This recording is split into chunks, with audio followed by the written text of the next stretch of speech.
Welcome to Huw's Nursery. Growing your own food does not need to be hard and expensive. Instead, it can be easy and bountiful. And you don't even need a large garden like this to create an abundant supply of delicious and nutritious vegetables straight to your table.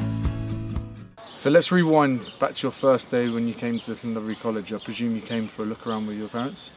Yeah, I actually came here when I was 9 for the first time. And then I think the idea was that I'd actually come here for sixth form.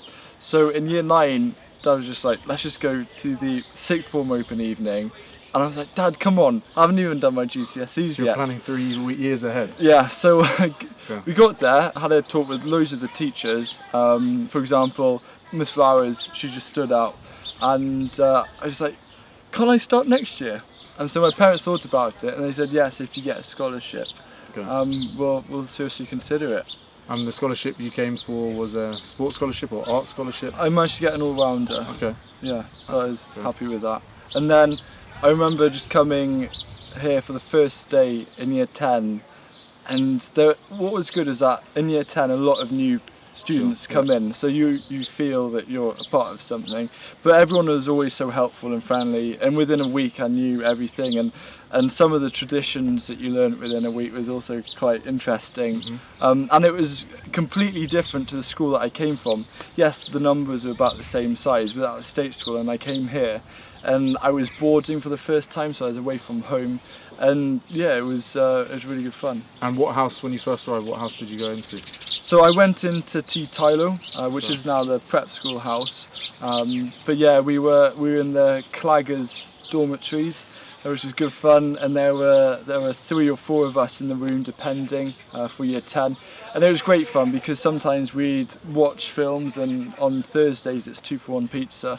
We'd often watch horror films, and I don't know if you probably remember Yanta and Tommy.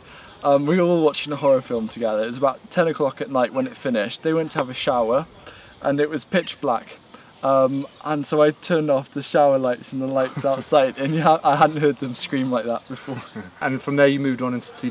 for your last couple of years at school? Yeah, so there was the option of going to Cadog, but I wanted to go to T. And yeah, it was quite nice to also have my own room, but to have my friends right next door.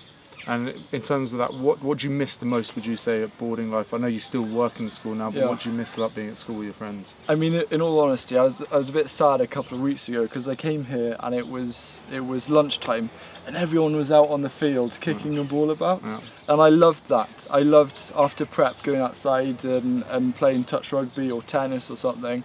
And we'd just be there for 2 or 3 hours, and that's something I really miss because once you leave school, you don't really have that opportunity unless you go to uni. So that will always be probably my highlight. There's also so much option and diversity here, and some of the clubs that you can do, you can do fencing, and I went swimming 3 times a week as well, so there's a lot of things to keep me busy. And so outside of the sustainability, the food, what would you say your main hobbies that perhaps you've grasped since you came to the college? I think I really did enjoy art, and it's something that I don't do enough of at the moment. Yeah. But it was so nice to just walk to the art block in the evening and sit down and draw. So that was something really good. And I took up some music lessons as well as something different. And so I did singing, and I also did piano to try out new things, and I'll still play a melody or something. But it's nice to go out your comfort zone and try different things. I suppose that's the creative side of what you do in terms of your work with the gardens and the sustainability. It's all about being creative. I suppose that's shown in your arts and your music. I suppose it's along the same lines. Yeah. Here is our brassica seed bed.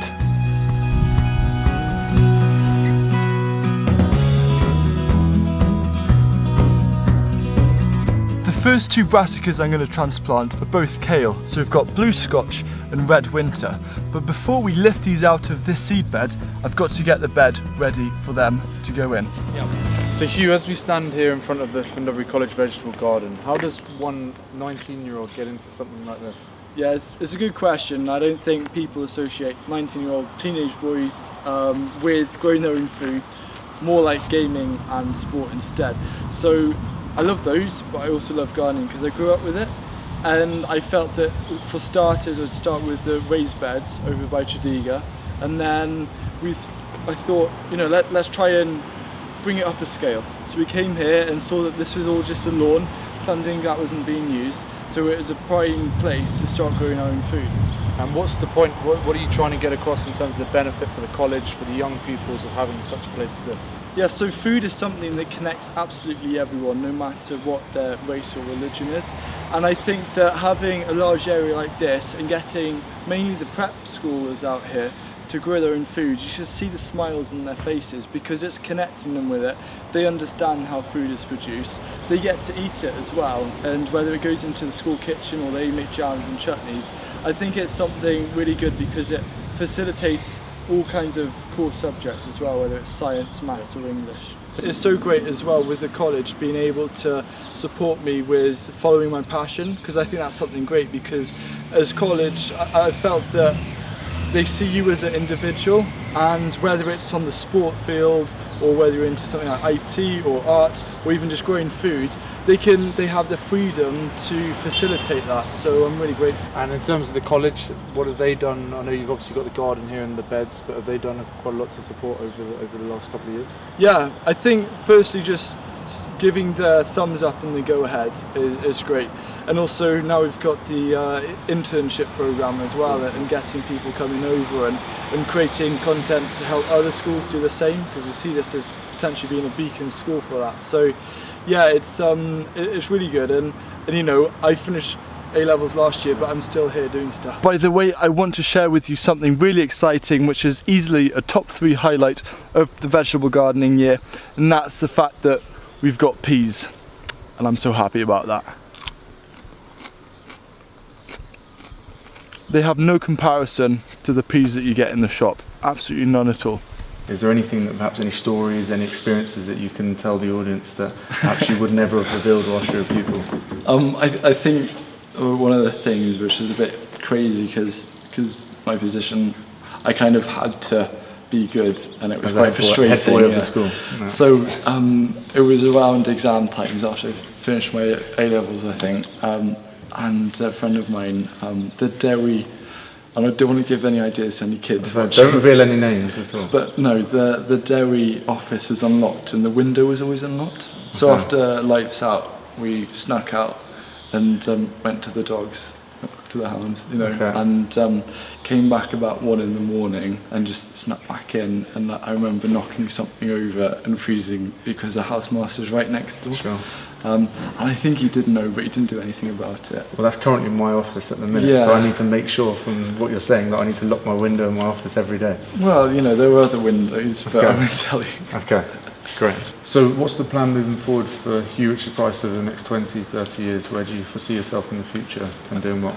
I think that's the hardest question you can ask someone. Where do you see yourself in 20 years? Everything always changes whenever you least expect it, but I think I'll always stay in Wales. I like going to London and I see the attraction of the bright lights, but after 2 days I'm craving the freedom and quietness here. So I think my end goal, careers-wise, I'd love to be a presenter on Gardener's World and see where that gets to. And then my main focus at the moment is a book which is coming out in March, and then there's also an American version that's going to be coming out for that as well. So I'm being kept really busy. So your TV experiences so far have only supported your sort of ambitions to move into television and work in that industry? Yeah, literally just the more that I do, the better it is, and building up a show reel and having representation from agencies, and it's all going in the right direction. I've just got to make sure that it keeps on going that way. And so tell me about the book, the plan with the book. What's the contents of the book? Who is it for, the target audience? Yeah, so the target audience is someone like yourself. So if you've got no knowledge whatsoever. Exactly. Okay. So I'll give you a free book to Thank you. that. But no, it's literally month by month, almost holding someone's hands, showing exactly what to do to learn all the skills you need to grow food. And it's in a small raised bed, so anyone can do it.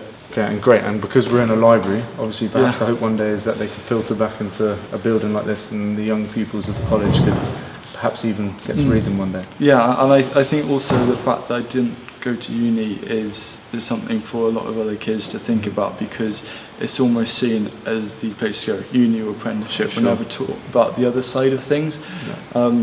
and I don't want to be 80, 90 years old in a retirement home looking back and regretting not just going for it, which I think a lot of people are going to do. Great.